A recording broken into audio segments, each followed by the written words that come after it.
Hello and welcome back to our guitar kit building process. Today we are getting ready to prepare our wood dyes. Now this is something that frankly I have never done before, so if you're new to this, we're going to be new at it together. I got this packet of KEDA Dyes off of Amazon. I'll leave a link in the notes so you can go there and get this too. This was really affordable. It seems like this is going to be the way to go. These can be water-based dyes. Now I'm going to do something a little. I'm not going to mix these purely with water, but we'll get to that in a minute. Let's go ahead and open these up.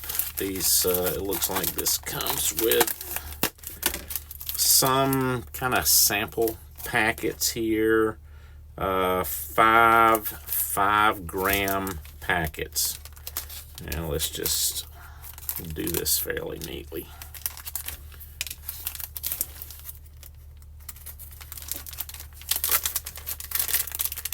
And from what I can tell, oh good, these are labeled. That's great. All right, sit you to the side. Yellow, fire engine red. Oh, I'm sorry, sunflower yellow, fire engine red, golden brown, royal blue, which I'm not going to use for this project, and then a black. I can't tell what the name is on the black, but it's black, obviously.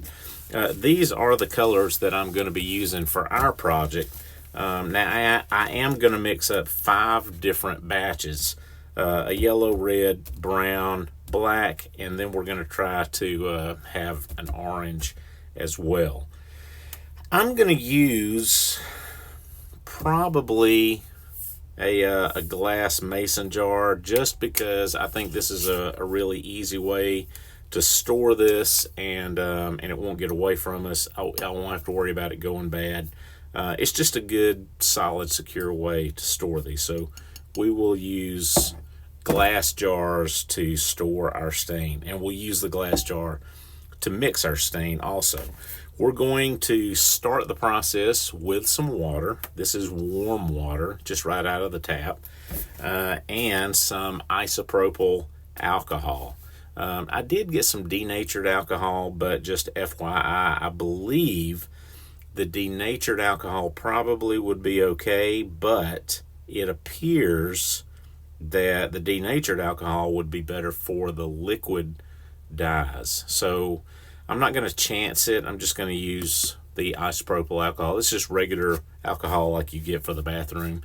And we'll probably have a total of around 8 ounces or so. Let's just see how this whole process comes out. Let's start with the yellow. Okay, I'm going to set everything to the side. I do have a funnel here so we can easily get things into our jar if we need to. We may not need these. And then, I was just grabbing stuff yesterday. I wanted some of these little measuring cups. I wanted 1/8 of a teaspoon. This is 1/4 of a teaspoon. I got these at the Dollar Tree. So that will do just fine. And I'm going to work in 1/4 teaspoon increments as I'm doing this. So I'm just going to pull that off, set these off to the side, and then we won't have to worry about that anymore. All right. I say, let's get down to business.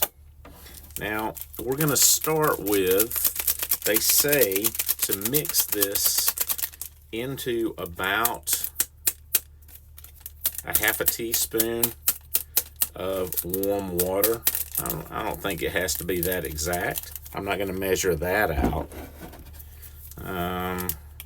Where are my scissors? I don't know, but it's okay. We'll use this. Now, from what I understand, again, these dyes can be quite potent. So we're going to keep that in mind. Man, I really should have found my scissors. That's okay. All right, we're going to I'm going to start with 1/8 of a teaspoon, which is about half of this, okay? I'm going to put it in our jar. There we go. Set all this to the side for the moment. And I'm going to put a little bit of the warm water in there.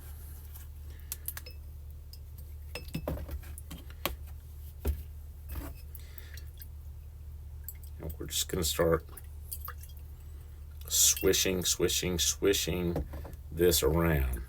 And I can see already, looking in here, that has completely dissolved in the warm water, which is great. Now I'm going to add some of our isopropyl alcohol to this, probably about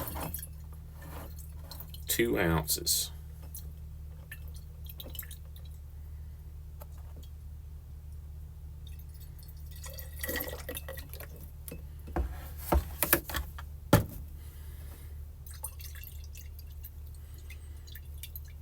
And we're going to swish that around. Now what I will probably do, because our instructions say that we need to let this sit for probably 20 to 30 minutes. That's fine. It looks beautiful though, doesn't it? I'm just going to give it a really good shake now that we've got it encapsulated in our jar. And make sure that it is really mixed well. Chances are I'm expecting this to be, that's about 2 ounces. I'm expecting to get about 8 ounces out of this. So we're going to fill that up to about this line right here. As a matter of fact, I'm going to go ahead and put that in there, because I am almost certain we are not going to have to worry about it being a problem.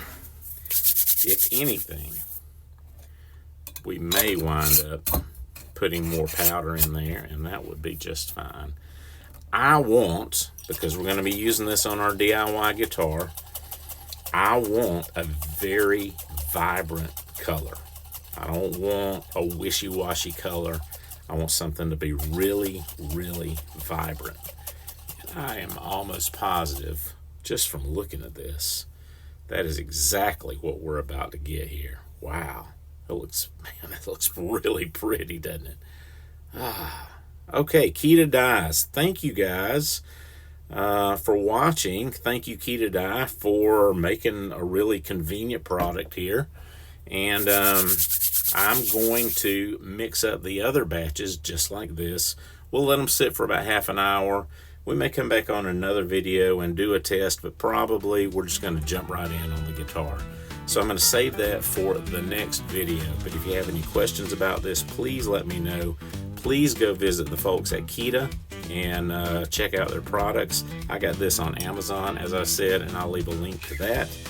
And thank you for watching even more of our DIY kit guitar build.